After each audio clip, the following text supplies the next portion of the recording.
A towering figure of the Middle Ages, he was not just a king but the architect of a new world. Known also as Charles the Great, Charlemagne founded the Carolingian Empire and achieved what had seemed impossible since the collapse of Rome, the unification of Western Europe. His legacy, carved in both politics and faith, still casts a long shadow over Europe today. Celebrated in both France and Germany, Charlemagne became an almost mythical figure. For centuries, Europe's royal families traced their bloodlines back to him, and the empire he forged endured in various forms until 1806. To many, he remains the symbolic ancestor of modern Europe itself. But Charlemagne did not rise from obscurity.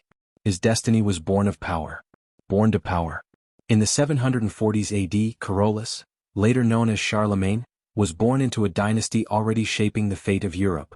He was the grandson of Charles the Hammer Martel, the warrior who halted Islamic expansion into Western Europe.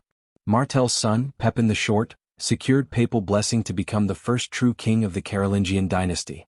When Pepin died in 768, his throne passed to his sons, Carolus and Carloman.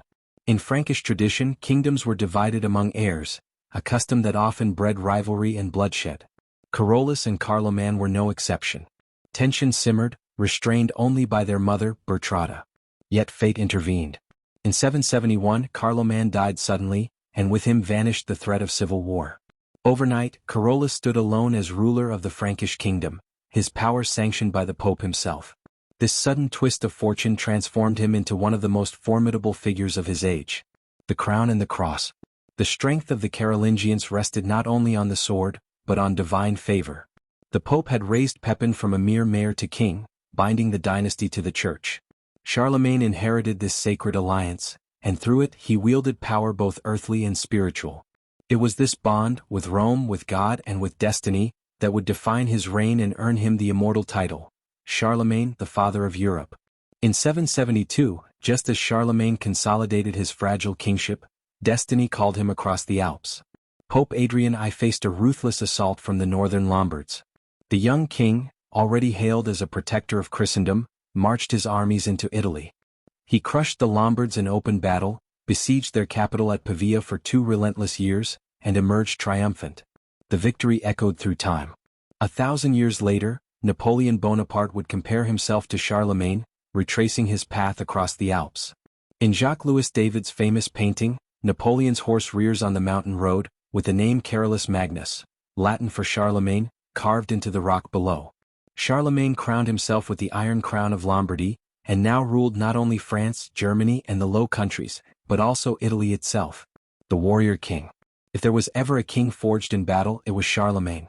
For 30 years he lived as a warrior monarch, waging war almost without pause. He rode at the head of his armies, surrounded by his armored bodyguards, the spolia, and carrying his legendary sword, Joyous. For his enemies, the sight of the king himself leading the charge was enough to shatter morale before the fighting even began. The Italian campaign was only the beginning. His armies swept into Saxony, clashed with the Moors in Spain, and thundered eastward into Hungary and Slovakia. The fierce Avars, nomads of the steppe, were crushed and reduced to vassals. Tribute poured into his court at Aachen, where the wealth of conquered lands was transformed into art, scholarship and learning. For the first time since Rome's fall, Europe began to breathe as one. Kingdoms that had once fought merely for survival now looked outward, bound together by faith and the towering figure of Charlemagne, the man they would call the Father of Europe, the Holy Roman Emperor. Yet even greater glory awaited him. In 799, the streets of Rome once again became a battlefield. Pope Leo III, driven from the city by his rivals, sought refuge with Charlemagne. The Frankish king restored him to power, but in doing so walked into history. On Christmas Day in the year 800, inside the ancient Basilica of St. Peter's, the Pope placed a golden crown upon Charlemagne's head. With that act, the Western Roman Empire, thought long dead since 476, was reborn. Charlemagne was now Imperator Romanorum, Holy Roman Emperor. What Rome had lost he had restored. And in that moment Charlemagne became not only the mightiest king of the Middle Ages, but a figure of legend, shaping Europe's destiny for centuries to come. There has always been debate about Charlemagne's coronation in the year 800. Did he truly desire the imperial crown, or was he caught off guard by Pope Leo's dramatic gesture? The truth remains shrouded in mystery. What matters is that Charlemagne accepted.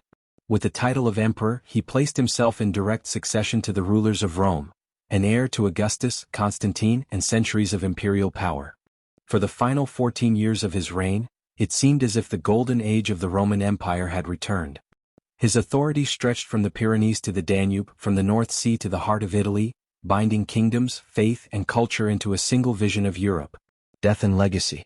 On January 28, 814, in the city of Aachen, Charlemagne, Charles the Great, the man called the Father of Europe, died at about 70 years old.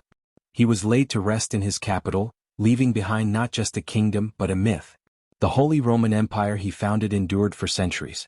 Its prestige dimmed with time, but the title survived nearly a millennium, until Napoleon, inspired by Charlemagne's example, dissolved it in 1806. The French general even styled himself in Charlemagne's shadow, crowning himself King of the Lombards and Emperor of the French.